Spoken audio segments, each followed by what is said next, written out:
What's going on, everybody? Welcome back to the PGA First Look video.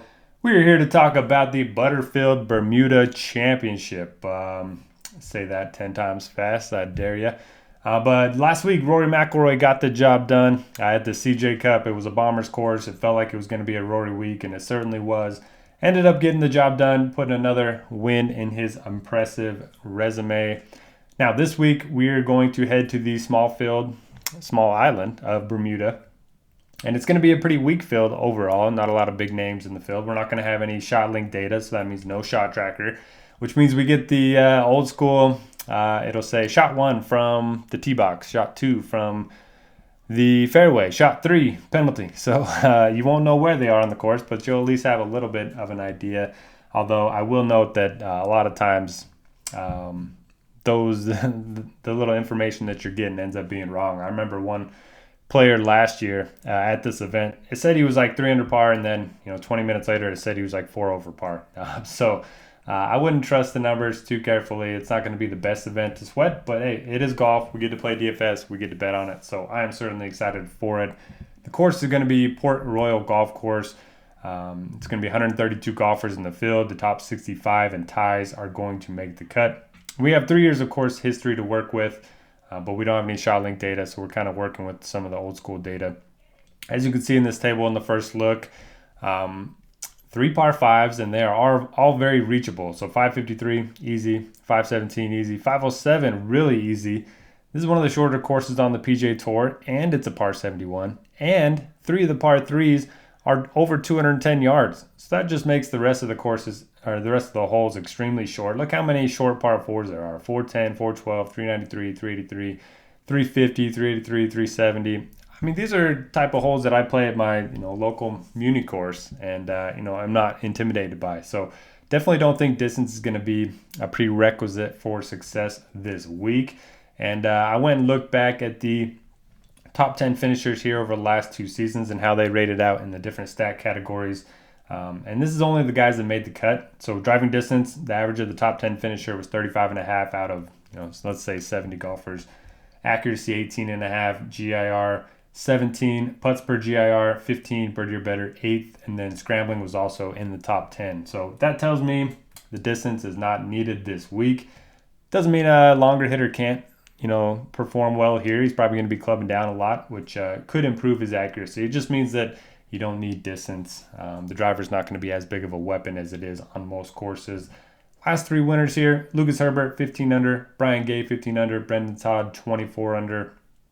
All the grass here is going to be Bermuda. The fairway's pretty hard to hit. The green's pretty hard to hit. So that does bring scrambling into play. Again, I do think strokes gained around the green makes a lot of sense. If you want to bump that up in your model, bump up Bermuda putting. And then it does look like there's going to be 20-mile-per-hour gusts on Friday and Saturday. So being able to play in the wind, having experience in the wind or on these coastal courses, I do think is going to be important. Looking at 3 different comps this week. I'm going with strokes gained on Bermuda courses, strokes gained on short courses, and strokes gained in windy conditions. Now, my biggest weight is going to be, strokes gained approach, pretty big weight to green regulation, pretty big weight to around the green, and then pretty big weight to putting with an emphasis on Bermuda. If you are a premium member at RotoGrinders, you can download this model. You can adjust these weights however you see fit, and they will automatically change the overall rating. And then you can upload the rating right into Lineup HQ and build lineups from it. So it's a way to create your own set of projections. You can also make adjustments to players. So, for instance, Justin Lower doesn't rate out that well for me this week, but he has been in good form. He was T17 year last year. So if you like Justin Lower, put a 10% bump to him, and then all of a sudden, he's rating out as a much better option. So that's always, I added this just for people that are downloading the model that want to manually bump up certain players. Maybe you have a gut feeling on Sam Ryder or Chesson Hadley or, whatever it may be. Maybe you read a quote about Henrik Norlander that he's found something in his game. He's really excited. It's his favorite course. Whatever it may be, you can manually bump up or down any golfer that you want in the model. So let's take a quick look at the comps that I mentioned. So comp 1, strokes gained on Bermuda, Seamus Power, D-Tree, Russell Knox, Ben Griffin, CT Pan kind of been playing the best over the last 2 years on Bermuda courses. Comp number 2 is going to be on shorter courses. You have Seamus Power again, Denny McCarthy, Russell Knox, Austin Eckroat, the GOAT, and Eric Van Rooyen. And then number 3 is going to be in windy conditions. Denny McCarthy again, Thomas Dietrich again, Seamus Power again, Smalley's up there, Adam Long's up there. So a lot of similar names. So I kind of like this because it shows guys that play these type of courses well.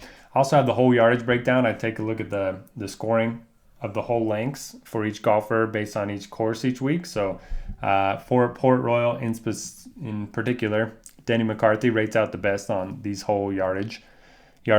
Then Seamus again, Duncan, Callum Tarrant, and Nate Lashley. So, I mean, Denny and Seamus kind of check every single box in terms of comps. Their stats aren't, the best in the field, but they both are 3 for 3 at this course. Both pretty expensive, both pretty good options this week.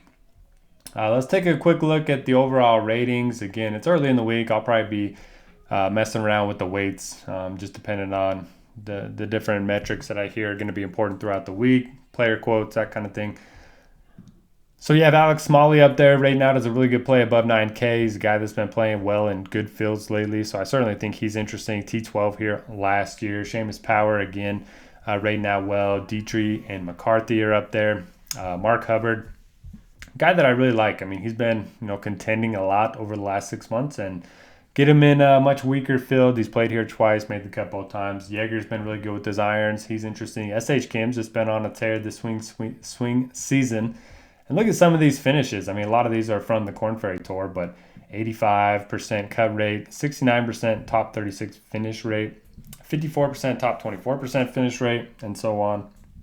And then I do want to mention that I have this field strength column right here. It shows the quality of the fields that golfers are competing in. So if it's low, their rating is going to get dragged down. I got a pretty big weight to it this week. So Ben Griffin doesn't have the strongest field strength index, but he still rates out as a really good play, even with that factored into his rating. So a guy that I certainly don't mind looking at this week. He rates out number 1 in the stat model. Obviously, it's a small sample. We don't have a lot of, numbers from him on the PGA Tour, but certainly a guy I don't mind looking at. Kevin Yu as well. So that's going to do it for this week. Want to wish everyone the best of luck. We'd love to have you as a part of RG Premium, and we'll see you next week.